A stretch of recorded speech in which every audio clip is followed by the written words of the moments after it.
Hello everyone, I am Bobita. Welcome back to my channel Become Excellent in English. Today in this video, I am going to tell you about how to frame the sentences while speaking English. So you must watch this video till the end because in this video, I will interpret about how to frame the sentences. So without further delay, let's begin the video. Firstly, I am going to interpret about how to frame the sentences. Okay, and I will give you one tip, only one tip, which is really as well as very crucial for you all. That's why you need to watch this video till the end. As well as you have to sustain in this video, and you must watch this video till the end and you get a lots of information from this video, and you can use frame the sentences by using one tip. That tip is very wonderful that I'm going to tell you about. Okay, let's see what is the tip. That tip is subject plus helping verb plus main verb. Main verb means action verb plus object plus other. Guys, why am I saying as well as why am I emphasizing on this structure? Because all the sentences of English are based on this structure, this formula. So I hope you have understood about subject plus helping verb plus main verb or action verb plus object plus other. Everyone frame the sentences while speaking English. That's why I am emphasizing on this structure. Translation rules are based on this structure. You need to know about how to frame the sentences by using this structure. It's very easy. How will you use this structure while speaking English? Let's see. I am going to interpret about how to use this structure. You have to focus on this way while speaking English, while framing the sentences. Your subject could be noun, pronoun, living, non-living. It means that आपका subject, आपका जो कर्ता है वो कोई व्यक्ति हो सकता है, या मैं तुम हम हो सकते हैं, या फिर कोई लिविंग थिंग्स हो सकता है, या फिर कोई नॉन लिविंग थिंग्स हो सकता है, जैसे मोबाइल नॉन लिविंग थिंग्स कह सकते हैं। मोबाइल भी सब्जेक्ट है। सब्जेक्ट वो होता है जिससे हम सेंटेंस को फ्रेम करते हैं। आप समझे? It's up to you how do you use, and after that you have to use helping verb, and after that you have to use main verb. Main verb means action verb. For example, main verb जैसे मैं बोलती हूँ, मैं बोल रही हूँ ना, I am speaking, बोल रही हूँ, तो जो speak होता है, बोलना, खेलना, कूदना, पढ़ना, लिखना, ये सब मेन वर्ब होते हैं। मेन वर्ब मतलब जो हम अपने शरीर के द्वारा करते हैं, हम ही नहीं, पूरी दुनिया में जितने लिविंग थिंग्स हैं, अगर वो अपने शरीर के द्वारा कुछ भी करते हैं, वो क्या हो जाते हैं? वो होते हैं एक्शन वर्ब, मतलब मेन वर्ब। ओके, उसके बाद आपका होता है ऑब्जेक्ट। ऑब्जेक्ट आपका कुछ भी हो सकता है, वो living, non living, singular, plural, कुछ भी हो सकता है। और आपका नाउन भी सिंगुलर, प्लूरल भी हो सकता है। ओके, और आपका हेल्पिंग वर्ब भी सिंगुलर और प्लूरल भी हो सकता है।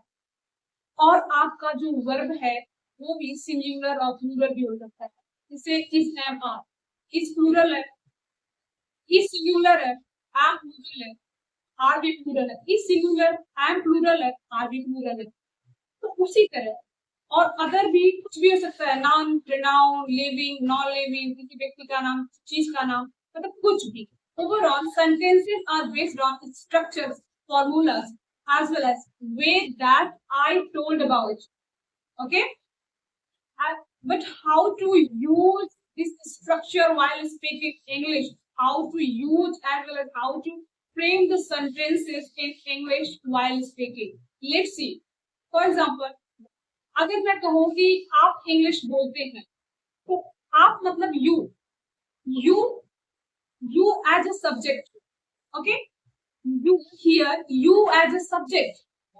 आप इंग्लिश बोलते हैं तो यू के बाद सब्जेक्ट के बाद तुरंत हेल्पिंग वर्ब लगाइए, या अगर हेल्पिंग वर्ब नहीं है तो आप तुरंत मेन वर्ब लगाइए।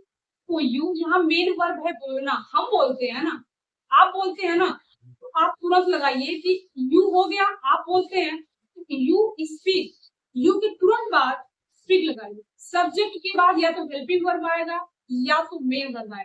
तो आप यू स्पीक इंग्लिश जो है यहाँ पर ऑब्जेक्ट है, you speak English.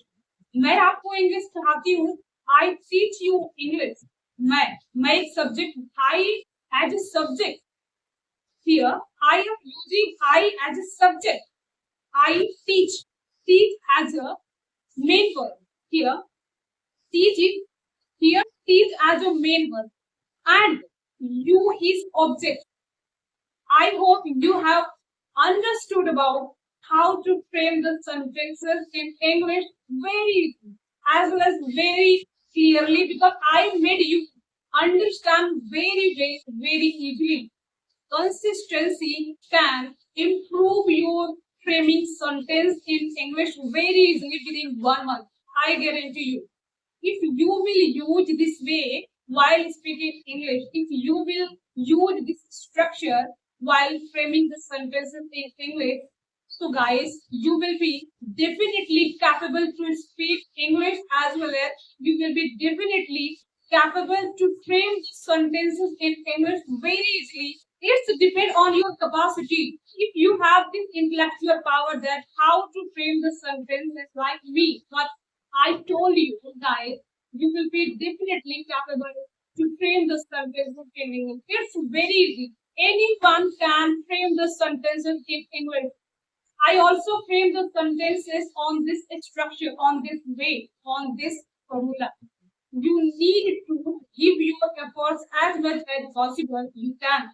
It's up to you. Okay? If you have this intellectual power, you can frame the sentences very easily within 1 month. You after that you will be automatically capable to frame the sentences in English. Okay, guys, why am I saying as well as why am I emphasizing on this structure, on this framing? Actually, no one can frame the sentences without structure. That's why I am emphasizing you as well as I am teaching you as well as I am sharing my ideas that how to frame the sentences in English very easily as well as very clearly. Your inclination should be towards how to frame the sentences in English while speaking English. If you don't use this structure, this way, this formula, so you will not be capable to frame the sentences in English. आप किसी action verb को लेकर, किसी noun को लेकर आप एक subject बना सकते हैं, जैसे इंग्लिश स्पीकिंग, जैसे learning a language. Learning English language is necessary in this world. तो ये सेंटेंस फॉर्मेशन हो गया, सेंटेंस बना लिए। और एडवर्ब प्लस हेल्पिंग वर्ब, जैसे इसको कैसे बनाएंगे इंग्लिश में? एडवर्ब जैसे फास्ट हो गया, फास्ट एडवर्ब है, मतलब क्रिया विशेषण है। और रनिंग क्या है? तो रन मतलब दौड़ना, तो ये वर्ब है, तो रनिंग हो गया। ठीक, तो फास्ट एडवर्ब और रनिंग, यहाँ पर ये दोनों क्या हो गई? Adverb plus helping verb. ठीक, तो आप इन दोनों को मिलाकर सब्जेक्ट बना सकते हैं। Fast walking is harmful for the health. आप नाउन से सब्जेक्ट बना सकते हैं, आप एडवर्ब को और नाउन को लेकर बना सकते हैं, आप एडवर्ब को और हेल्पिंग वर्ब को लेकर बना सकते हैं, आप एडजेक्टिव को प्लस नाउन को भी लेकर बना सकते हैं। ब्यूटीफुल एडजेक्टिव है और नेचर जो क्या है, ये क्या है? नाउन है। ब्यूटीफुल एडजेक्टिव, नेचर नाउन है। तो ब्यूटीफुल नेचर, तो एग्जांपल ले लीजिए, beautiful nature has given by God, हो गया। अब जैसे नाउन से बना है तो ब्यूटी क्या हो गया? सुंदरता। मैं आपको कई वे बताई, कई स्ट्रक्चर बताई कि आप किसी भी स्ट्रक्चर से आप सेंटेंस को फ्रेम कर सकते हैं, सेंटेंस को बना सकते हैं। सब्जेक्ट आपका कोई भी हो सकता है। जितने भी दुनिया में व्यक्ति हैं, जितनी वस्तु, जितनी भी चीजें हैं, जितनी वो लिविंग हो या नॉन लिविंग हो, जो भी चीजें हैं, धरती आसमान से लेके जितनी चीजें, चाहे वो खाने पीने वाली, चाहे जो भी, जिसके पास नाम है वो क्या है? वो नाउन है। आप इतना समझ लीजिए। Guys, I hope you have understood about my structure, which I told about. My structure, my ways, my style, my formula, as well as my examples. If you have understood about my all things of this video, so you don't forget to like, share, subscribe, and do comment me what have you learned from this video. Okay? Thanks for watching my video.